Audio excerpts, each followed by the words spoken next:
আসলে মেয়ের জামাই আমার প্রতি দুর্বল। সে আমাকে চায়। আমি তার দৃষ্টি দেখে, আমি তার চোখ দেখে খুব সুন্দরভাবে কিন্তু বুঝতে পারি। আসলে তার এই বয়সটা আমি অনেক আগেই পার করে এসেছি, তো এই জন্য আমি খুব বুঝি। আসলে আমার মেয়ের জামাই, সে আমার মেয়েকে যতটা না ভালোবাসে তার চাইতে বেশি আমাকে ভালোবাসে। আর বাংলাদেশ এবং ইন্ডিয়া, আপনি পৃথিবীর যে কোনো দেশের বলেন, আসলে বউয়ের চাইতে শাশুড়ির প্রতি একটু দরদ আছে বা একটু ভালোবাসে, এইরকম অনেক জামাই কিন্তু আছে।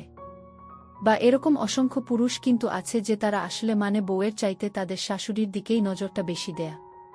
কারণ অনেক শাশুড়ি আছে দেখা যাচ্ছে ইয়ং, হ্যাঁ, শাশুড়ির আসলে শরীরে মাংস বেশি বা একটু সুন্দর লাগে দেখতে।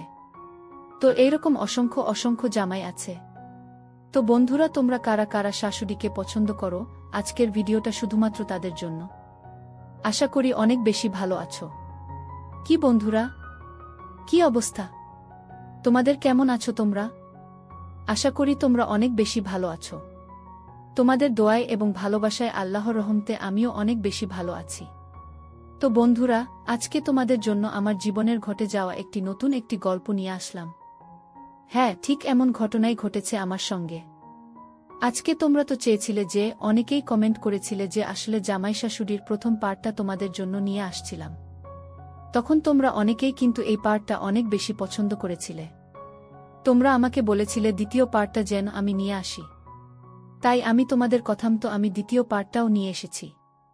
আচ্ছা, আমার নাম হচ্ছে রূপালী, আর আমার মেয়ের নাম হচ্ছে সোনালী। এটা তো তোমরা সবাই জানো। আমার মেয়ের জামাই, সে কিন্তু একটু ভদ্র, ইনোসেন্ট, এরকম একটা মানুষ। তো আসলে আমি ইদানিং লক্ষ্য করতেছি, আমার হাজব্যান্ড যেহেতু দেশের বাইরে থাকে, বিদেশে থাকে, তো এদিকে বাড়িতে আমি একাকাই থাকি।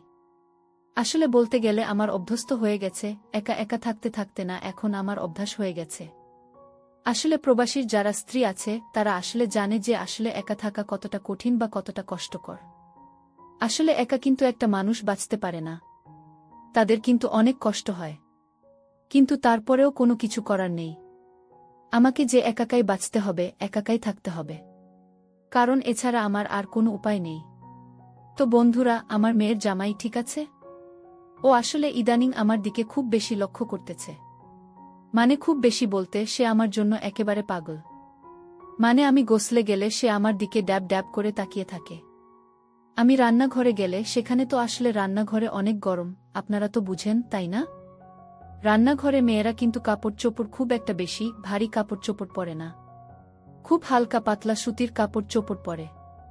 আর এই কাপড় চোপড়ে কিন্তু সমস্ত কিছুই দেখা যায়। আর এই সুযোগটাই নিয়েছে আমার মেয়ের জামাই। সে আমার দিকে মাঝে মধ্যেই তাকিয়ে থাকত। তো ইদানিং আমার বাড়িতে বেড়াতে এসেছে মেয়ে এবং মেয়ের জামাই। আর মেয়ে বাড়িতে আসলে কি হয়? আসলে তার পুরনো যে সমস্ত স্কুল বা কলেজের বান্ধবীরা থাকে বা তাদের চাচাতো মামাতো বোন থাকে, তাদের সঙ্গে চলে যায় আড্ডা মারতে বা একটু বেড়াতে ঘুরতে। আর ঠিক এই সময়টাই কাজে লাগায় আমার মেয়ের জামাইটা। সে একদিন রাতে আমার কাছে এসে আমাকে আমার চুলে ধরতেছে, আমার শরীরে ধরতেছে এবং আমাকে কানে কানে ফিসফিস করে বলতেছে, কি যেন বলতেছে। তখন আমি হঠাৎ করে ঘুম থেকে উঠে বসলাম। দেখি, এ মনিরুল, আমার জামাই মনিরুল। তখন আমি মনিরুলকে বললাম, কি ব্যাপার মনিরুল, তুমি এত রাতে এখানে? তোমার বউ কি ঘুমাচ্ছে না? সে বলতেছে, আরে শাশুড়ি মা, আপনি এত সুন্দর একটা মানুষ, এত স্বাস্থ্যবান, আর আপনাকে দেখলে তো মনে হয় আল্লাহ নিজে হাতে আপনাকে সৃষ্টি করেছে। আর আপনি ওইরকম একটা মেয়ে আমাকে ধরিয়ে দিলেন যে একেবারেই রোমান্টিক না, একটু কেমন যেন। আসলে আপনার মেয়ে মুড বলতে কোনো কিছু নেই। ও আমাকে একটু ভালোভাবে বুঝেও না। আসলে আমার তো পছন্দ আপনাকে শাশুড়ি মা, সেই কবে থেকে, বিয়ের আগে থেকে। আমি আমার জামাইকে বললাম, জামাই, এইটা তুমি কি বলতেছ? এইটা কোনো কথা রে বাবা? আরে আমি তোমার শাশুড়ি, তোমার মায়ের সমতুল্য। তুমি কি আমার সঙ্গে এইটা বলতে পারো? সে আমাকে বলতেছে, আপনি আমার মায়ের সমতুল্য হতে পারেন, কিন্তু আপনার বয়স ওইরকম একটা বোঝা যায় না। আর আপনাকে দেখতে ভারী মিষ্টি লাগে। আর এরকম আপনার মতো মানুষ তো খুঁজে পাওয়া যায় না। আরে আপনাকে দেখলে যে কোনো পুরুষেরই অবস্থা একেবারে খারাপ হয়ে যাবে। শাশুড়ি মা, আমি এত কিছু বুঝতে চাই না, আমি এত কিছু জানতে চাই না। দেখেন না, আপনি এইভাবে আর কতদিন একা একা থাকবেন? 2 দিনের দুনিয়া, মরে গেলেও তো সব শেষ। আর তাছাড়া শ্বশুর আব্বাও তো বিদেশে থাকে, এভাবে আর কতদিন একা একা নিজের জীবনটা নষ্ট করে দিবেন বলেন তো? আর আমি আপনার জামাই, আপনি আমাকে বিশ্বাস করতে পারেন। আমাকে আপনি ভরসা করতে পারেন। আমি আপনার সঙ্গে বিশ্বাসঘাতকতা করব না। আপনাকে আমি কথা দিলাম, আপনাকে আমি শান্তি দিব, তৃপ্তি দিব, মজা দিব। আপনার যেইভাবে ভালো লাগে আমি আপনাকে সেইভাবেই দিব। আপনার কথা মতো আমি সেইভাবেই চলব। আপনার উপরে আমি কোনো কিছু বলবো না।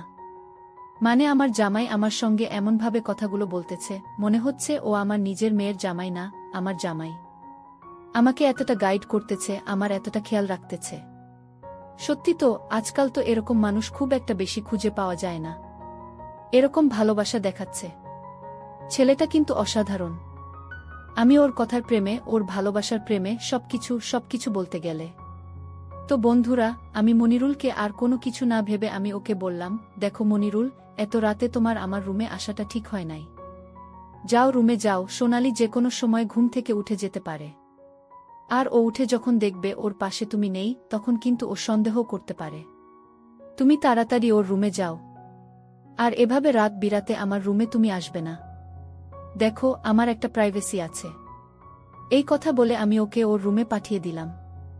পরের দিন সকালবেলা আমার মেয়ে ওর বান্ধবীদের সঙ্গে একটু মনে হয় কোথাও গেছে, ঠিক আছে? ওদের এক বান্ধবীর আবার জন্মদিন। তো আমি বললাম জামাইকে সঙ্গে করে নিয়ে যেতে।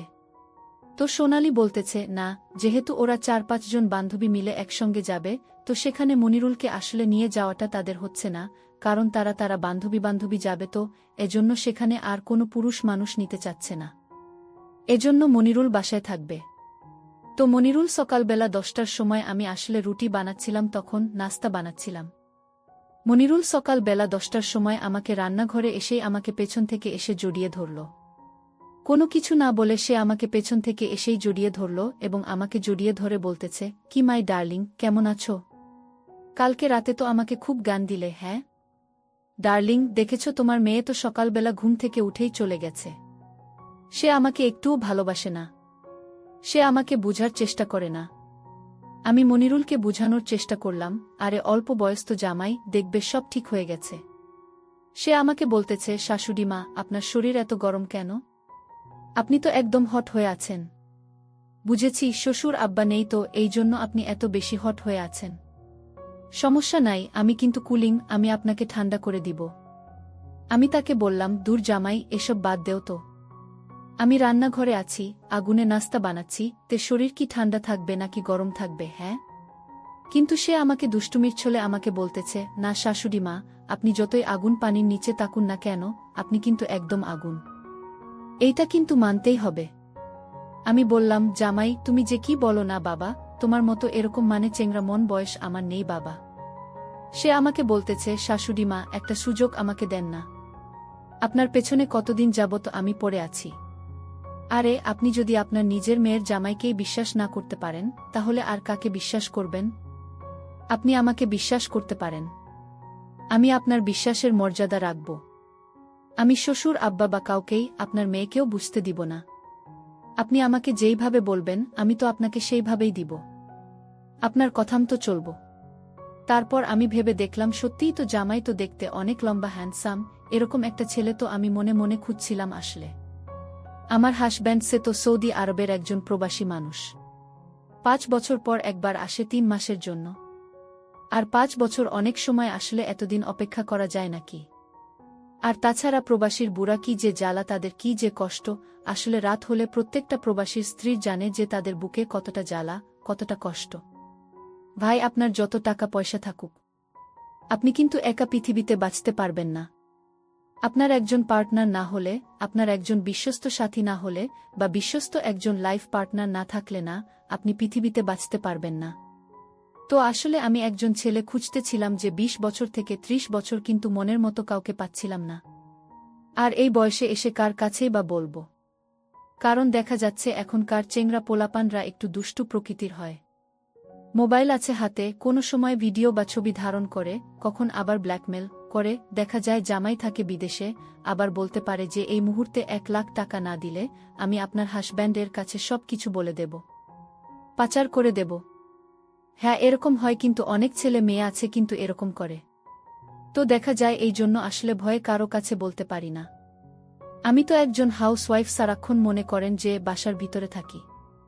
ওরকম বাইরের মানুষের সঙ্গে আমার চলাফেরা হয় না, কারো কাছে মনের কথাগুলো বলতেও পারি না। তো এমনি আমাকে যারা আসলে ডেকে সবাই আমাকে পছন্দ করে, কারণ আমি তো দেখতে শুনতে ভালো, বেশ মিষ্টি। এই মানে যে পুরুষ দেখে তাদের চোখ কিন্তু আমার দিকে আটকাবে। তো তোমাদের কাছে কেমন লাগে আমাকে অবশ্যই তোমরা কমেন্ট করে জানাবেন। তো আমি চিন্তা করলাম, না আসলে সোনালির বাবা কবে বিদেশ থেকে আসবে, আর এতদিন এই নিজের জীবনটাকে কতদিন বা আটকে রাখব। এভাবে তো একটা মানুষের জীবন হতে পারে না, কারণ এভাবে তো আসলে জীবন হয় না। 5 বছর পরে আসবে 3 মাসের জন্য, এই 3 মাসে আমার কি হবে? তখন আমি চিন্তা করলাম, যেহেতু আমার মেয়ের জামাই আর আমাকে সে পছন্দ করে, সে নিজে থেকে আমাকে বলছে, আমার পিছন পিছন ঘুরঘুর করছে, না তাকে একটা সুযোগ দেওয়া উচিত আসে। আর যেহেতু বলছে তার শ্বশুরের কাছে, মেয়ের কাছেও বলবে না, আচ্ছা একটা সুযোগ দিয়ে দেখে সে কেমন পারফরম্যান্স করে বা সে কেমন সময়টা কাজে লাগায়। তখন আমি জামাইকে বললাম, ঠিক আছে জামাই, তোমাকে একটা সুযোগ দিতে পারি, তবে তোমাকে যদি আমি একটা সুযোগ দেই, তুমি কি করবে আমার সঙ্গে আগে শুনি। সে আমাকে বলছে, শাশুড়ি আম্মা, আপনার অনুমতি ছাড়া আমি কোনো কিছু করব না। আপনি যদি আমাকে অনুমতি দেন, আপনাকে আমি এত ভালোবাসা দিব, এই ভালোবাসা দিয়ে আপনাকে আমি পৃথিবীর একদম স্বর্গে পাঠিয়ে দেব। আপনি শুধু তখন আমার পিছনে ঘুরবেন আর শুধু বলবেন, মনিরুল জামাই। এই তো, এইভাবে বাবা তুমি এইভাবে কাজ চালিয়ে যাও, আমাকে আরও বেশি করে ভালোবাসা দাও। আপনি তখন আমাকে ভালো ভালো রান্না করে তাকে খাওয়াবেন। আরে শাশুড়িমা, আপনি হতে পারেন আমার শাশুড়ি, কিন্তু আমি আপনাকে কখনোই শাশুড়ির চোখে দেখি না। আরে আপনার মেয়েকে আমি যতটুকু ভালোবাসি তার চাইতে বেশি ভালোবাসি আপনাকে। আর তাছাড়া আপনার মতো একজন সুন্দরী মেয়েকে কেন ভালোবাসবে? আমার শ্বশুর একজন প্রবাসী মানুষ, বিদেশি মানুষ। আসলে আমার অনেক কষ্ট হয়, আপনার মতো এরকম একজন সুন্দরী মানুষ একা একা থাকেন। কতটা কষ্ট করেন আপনি। আসলে পেটের দায়ে তো মানুষকে কত কিছু করতে হয়। শাশুড়ি আম্মা, আপনি আমাকে বিশ্বাস করতে পারেন। তখন আমি ভেবে দেখলাম, না হে, আমার মেয়ের জামাই আমাকে এত করে বলছে, ওকে একটা সুযোগ দিয়ে দেখে কেমন করে। আর তাছাড়া আমার মেয়েও আমাকে অনেকদিন বলেছে, মেয়ে আমাকে বান্ধবী মতোই দেখে। তো আমাকে অনেকদিন মেয়ে বলছে যে আসলে আম্মা, আপনার জামাই আসলে আমাকে এত জোরে জোরে দেয় বা এত জোরে ভালোবাসা দেয়, আমি আসলে নিতে পারি না, অনেক কষ্ট হয়। তাছাড়া আমার মেয়েটাকে বিয়ে দিয়েছি অল্প বয়সে, তো ওর আসলে এখনো একটু মানে ওই রকম বোঝে না। সে বোঝে না, ঠিক আছে। তো জামাই যেহেতু ইয়াং বয়সের বা একটু মানে ভালোই জানে, জামাইকে একটা সুযোগ দেওয়ার দরকার। তখন আমি জামাইকে বললাম, জামাই তুমি কেমন পারফরম্যান্স করতে পারো, আজকে দেখে নেব, ঠিক আছে? শাশুড়ির পিছনে তো খুব ঘুরতেছ, আজকে দেখব জামাই কত পারো তুমি। যদি না পারো তখন কিন্তু তোমার খবর আছে, এই মুখ নিয়ে তুমি আমার সামনে আর আসবে না, ঠিক আছে? সে আমাকে বলছে, আরে শাশুড়ি আম্মা, আপনি শুধু আমাকে একটা সুযোগ দিয়ে দেখেন, আজকে রাতেই আপনার সবকিছু আমি একদম বুঝিয়ে দিব। আজকের পর থেকে আপনার মুখে শুধু আমার নামেই থাকবে। আমিও জামাইকে বললাম, আচ্ছা তাই নাকি, তুমি এত বড় মাপের খেলোয়াড়, তোমার শ্বশুরই আমার কাছে কিন্তু হার মানে, বুঝেছ? সে আমাকে বলছে, আরে শ্বশুর তো বিদেশে থাকে, বিদেশে থেকে ওয়াশরুমে গিয়ে গিটার বাজিয়ে আপনার কথা মনে করে সব কিছু শেষ করে ফেলেছে, আপনি আমাকে শ্বশুরের সঙ্গে তুলনা দেবেন না। আমি জামাইকে বললাম, ও আচ্ছা তাই নাকি, তুমি এত বড় মাপের খেলোয়াড়, আচ্ছা ঠিক আছে, দেখব রাতেই দেখা হবে তোমার সঙ্গে। তখন জামাইকে নাস্তা দিয়ে আমি চলে গেলাম আমার রুমে, গিয়ে গোসল করে ফ্রেশ হয়ে আবার দুপুরের জন্য খাবার দাবার বানিয়ে রাতে ডিনার করলাম। তো রাতে ডিনারে 10টার সময় আমাকে ফোন দিচ্ছে, দিয়ে বলছে ওর বান্ধবীরা সবাই নাকি একটু পিকনিকে গেছে, ওরা অনেক দিন ওকে পেতে, অনেক দিন পরে আজকে নাকি ওকে ছাড়বে না, কালকে সকালে আসবে। আমি মেয়েকে বললাম, ঠিক আছে, তুমি অনেক দিন পরে বাসায় এসেছ, এসে যখন বান্ধবীদের কাছে চলে গেছে, আচ্ছা ঠিক আছে, তুমি আরও 2-1 দিন থেকে আসো। আমি তাকে এই কথা বললাম। তো মেয়ে বলতাছে, আচ্ছা ঠিক আছে আম্মু, তাহলে ভালো থেকো আর মনিরুলের খেয়াল রেখো। এই কথা বলে আমার মেয়ে ফোনটা রেখে দিল। তারপর মনিরুল আমাকে বলছে, আম্মু তাহলে তো ভালোই হলো, আপনার মেয়েও আসবে না, আমরা এই 2টা দিন একটু রিল্যাক্স করে থাকতে পারবো। আমি বললাম, ঠিক আছে, এটা তোমার একটা স্বপ্ন ছিল, তোমার জন্যই ভালো হলো, দেখি তুমি কেমন কাজে লাগাতে পারো। রাত যখন 10টা মনিরুল ঠিক তখন আমার কাছে ও আমার জন্য একটা লাল শাড়ি নিয়ে আসছে। সঙ্গে একটা বেগুনি কালারের একটা ব্রাউ নিয়ে আসছে, আবার একটা লেডিস পারফিউম নিয়ে আসছে। এটা দিয়ে আমাকে বলতেছে, শাশুড়িমা আমার সঙ্গে আজকে এটা পরবেন এবং এই পারফিউমটা দিবেন। এই ফিল্মটা আমার খুব ভালো লাগে। আর তাছাড়া আজকে আপনার সঙ্গে আমার অন্যরকম একটা রাত হবে। আমি আজকে রাতটা একটা স্মৃতি হিসাবে রাখতে চাই। মেয়ের জামাইয়ের মুখে এই কথা শুনে আর এই কাণ্ড দেখে আমি তো রীতিমতো অবাক। যে জামাই যেমনই হোক, একটু মানে গোমরা মুখে জামাইটা হ্যাঁ হ্যাঁ, কিন্তু রোমান্টিক আছে না। এরকম একটা জামাই পাওয়া সত্যিই ভাগ্যের ব্যাপার। তখন আমি ভাবলাম, আচ্ছা ঠিক আছে, আমি পরতেছি। ওর সামনে সেই শাড়িটা পরে, ব্রাউটা পরে, পারফিউমটা দিয়ে আমি বসে আছি। জামাই আমাকে বলছে, উফ শাশুড়িমা, আপনাকে দেখে মনে হচ্ছে আপনি একজন 20 বছরের এক তরুণী। আরে আপনাকে তো এখন বিয়ে দেওয়া যাবে আবার। মনে হচ্ছে আপনাকে আমি বিয়ে করতে চাই আমার। শাশুড়িমা, আপনার শরীর থেকে যা স্মেল আসছে না, ওহ এত দারুণ লাগছে, এতটা ভালো লাগছে। আমি তো আপনার শরীরের গন্ধে আমি পাগল হয়ে যাব। আমি বললাম, তুমি যদি গন্ধে পাগল হয়ে যাও তাহলে বাকি কাজ করবে কে? সে বলছে, এখনই করছি। সত্যি কথা বন্ধুরা, তারপর সারা রাত আমার সঙ্গে যা যা হলো। আসলে বাইরে কোনো ভূমিকম্প ছিল না, ঝড় তুফানও ছিল না, কিন্তু এই রাতে আমার উপর দিয়ে পুরো ঝড় তুফান গেছে।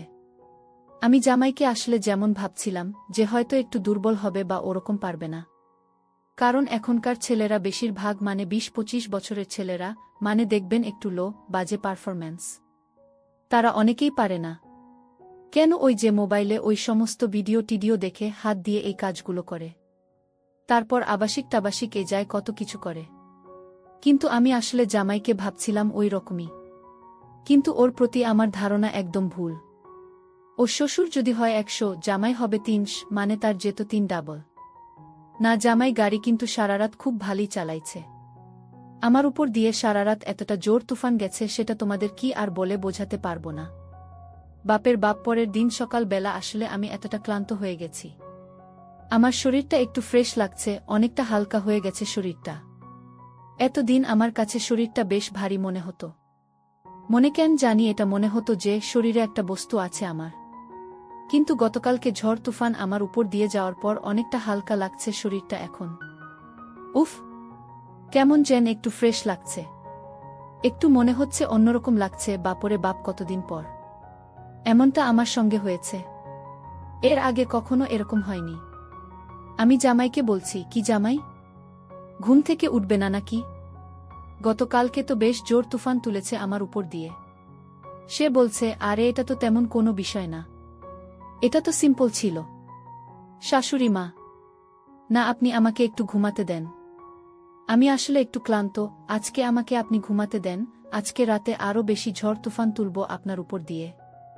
জামাইয়ের মুখে এ কথা শুনে সত্যিই আমার মুখটা মানে কেন একটু খুশি হয়ে গেল আচমকা।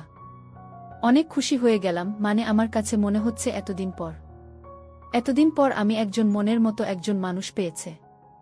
সত্যিই তো, মানে আমাকে এতটা দিতে পারবেন, এতটা আনন্দ ভালোবাসা দিতে পারবে। মানে আমি তো এতদিন এটার অপেক্ষায় ছিলাম যে আমাকে এই জিনিসগুলো দিবে। এতদিন আমি যেটার অপেক্ষায় ছিলাম।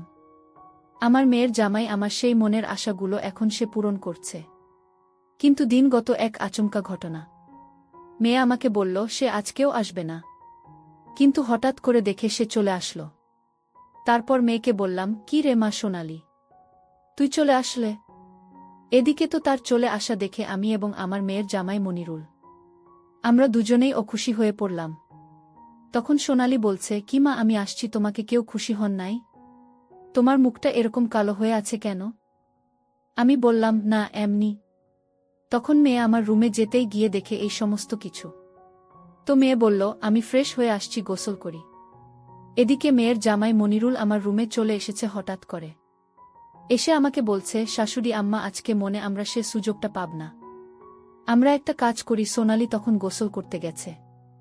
আরও গোসল করতে একটু দেরি লাগে, আধা ঘন্টার মতো। শাশুড়ি মা, আপনি আমাকে আধ ঘন্টা একটু সুযোগ দেন। আমি 20 মিনিটের বেশি এই কাজটা করতে নেব না। জামাই আমার সঙ্গে এক প্রকার জোর জবরদস্তি করা শুরু করেছে। আমি জামাইকে বলছি, আরে না না জামাই, তুমি এটা কি করছো? আরে শালা যে কোনো সময় চলে আসবে, তো গোসল করতে গেছে। জামাই বলছে, শাশুড়ি আম্মা প্লিজ কোনো কিছু কথাবার্তা বলবেন না। ঠিক আছে, আমি কাজটা করে আমি চলে যাব। জামাই আমার সঙ্গে এক প্রকার বেশ জোর জবরদস্তি করা শুরু করল। জামাই কি আমি আর কোনোভাবে কোনো রকমভাবে আটকাতে পারলাম না। যতই হোক একটা নারী, যতই শক্তিশালী হোক, কারণ সে কিন্তু পুরুষের সঙ্গে পারবে না পাল্লা দিয়ে। তো এক প্রকার আমি আর পারলাম না। আমি এক প্রকার লাইন ছেড়ে দিলাম। সে যা যা ইচ্ছে সে আমার সঙ্গে সেটাই শুরু করে দিয়েছে অলরেডি। তো এক প্রকার দেখলাম মেয়ের জামাই আমার সঙ্গে এক প্রকার জোর জবরদস্তি করে কিন্তু শুরু করে দিয়েছে। তখন আমি বললাম তাকে, কি জামাই, কি হয়েছে তোমার? একটু আস্তে। তখন জামাই বলতেছে, আরে না, আমার মেয়ে চলে আসবে। এই কথা বলতে বলতে দেখি মেয়ে ওয়াশরুম থেকে মাথা মুছতে মুছতে সে কিন্তু চলে এসেছে। আর আমাদের রুমটা খোলা, জামাই এত তাড়াহুড়া করে আমার সঙ্গে যে দরজাটা লাগাব এটা লাগানোর সুযোগ পাই নাই। মেয়ে গোসল করে এসে ডেকে আমাদের এই অবস্থা। শাশুড়ি আর জামাই আমরা একই বিছানায়। আর এই রকম একটা পরিস্থিতিতে মেয়ে তো দেখে একদম অজ্ঞান হয়ে মাটিতে পড়ে গেল।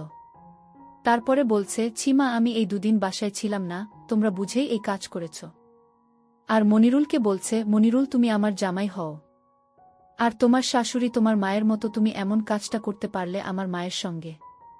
একবার তুমি আমার কথা চিন্তা করলে না? আবার আমার মেয়ে আমাকেও বলছে, মা তুমি জানো আমার বাবা বিদেশে আছে, তুমি একটাকে বাবার কথা চিন্তা করলে না? তুমি তো বাবাকে ঠকালে। মা তুমি আমার জামার সঙ্গে যদি এমনটা করতে পারো, তাহলে তুমি আরও অনেক পুরুষের সঙ্গেই এ কাজ করেছ। তখন আমি ওকে বললাম, না রে মা, বিশ্বাস কর, তোর বাবার এই জিনিসটা আমি কাউকে দিই নাই, এই আজকেই প্রথম। আসলে তো জামাইয়ের কোনো দোষ নেই। তোর জামাই এত সুন্দর, হ্যান্ডসাম, আমি নিজেকে আটকে রাখতে পারিনি। মা আমাকে মাফ করে দে প্লিজ। এই কথা বলে মনিরুল বলল, না এখানে শাশুড়ির কোনো দোষ নেই, এখানে আমারই দোষ। আসলে তুমি আমাকে দিও না ঠিকভাবে। তুমি সারাক্ষণ একটু কেমন যেন আমার সাথে ব্যবহার করো। আমি আসলে একটু অসুখী, এই জন্য আমি শাশুড়ি মায়ের সঙ্গে একটু জোর জবরদস্তি করেই কাজটা আমি করছি। তখন আমি আর কোনো কিছু বললাম না। কি করব, এটা তো আমার ঘরের একটা ব্যাপার। এখন আমি যদি এখানে রাগ করে চিৎকার চেঁচামেচি করে কোনো লাভ হবে না। এটা আমার নিজের পরিবারের মান সম্মান নষ্ট। আমার মেয়ে আমাকে বলেছে, ঠিক আছে মা, যা হওয়ার হয়ে গেছে।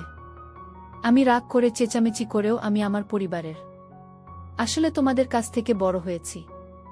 আমি চাই না তোমাদের মান সম্মান নষ্ট হোক, কারণ আমি তোমার মেয়ে। আচ্ছা, আমি তোমাদেরকে মাফ করে দিয়েছি। এই কথা বলার পর মনিরুল বলছে, সত্যি? তখন একটু খুশি হয়েছি। তো বন্ধুরা, আসলে তোমাদের জীবনে এরকম কার কার হয়েছে, বা তোমরা আসলে এরকম এরকম পরিস্থিতিতে আসলে কে কে পড়েছ? আমি জানি অনেকে এরকম পরিস্থিতিতে পড়ে, আসলে বাংলাদেশে বা ইন্ডিয়াতে এরকমই অনেক মানুষ দেখেছি, যে ধরেন আসলে অনেক মেয়ে কিন্তু অল্প বয়সে বিয়ে করে, তারপর বিয়ের পর একটা বাচ্চা নিয়ে নেয়। তো দেখা যায় যে উনার মেয়ে বড় হয়ে যায়, কিন্তু মা মেয়ে কিন্তু একই, এক সমান সেম। মার্কেটে গেলে দেখবেন অনেক সময় কোনটা মা আর কোনটা মেয়ে চেনা যায় না। অনেকে মেয়েকে রেখে মায়ের প্রতি ক্রাশ খায়, এরকম কিন্তু অনেকই আছে, ঠিক আছে? তো তোমার শাশুড়ির প্রতি এখনো পর্যন্ত কে ক্রাশ খেয়েছ, বা শাশুড়িকে তোমরা তোমাদের মনের কথাগুলো বলতে পারতো না? আজকে তোমরা কমেন্ট করে তোমাদের মনের গোপন সত্য কথাগুলো বলে যাও। আর এই চ্যানেলটিতে আরও নতুন ভিডিও নিয়ে আসব, সেই পর্যন্ত ভালো থাকবে। এই চ্যানেলের সঙ্গে থাকবে, চ্যানেলটা সাবস্ক্রাইব করে দিবে, এটা তোমাদের কাছে আমার একটা রিকোয়েস্ট। সবাই ভালো থাকবেন, সুস্থ থাকবে, আল্লাহ হাফেজ।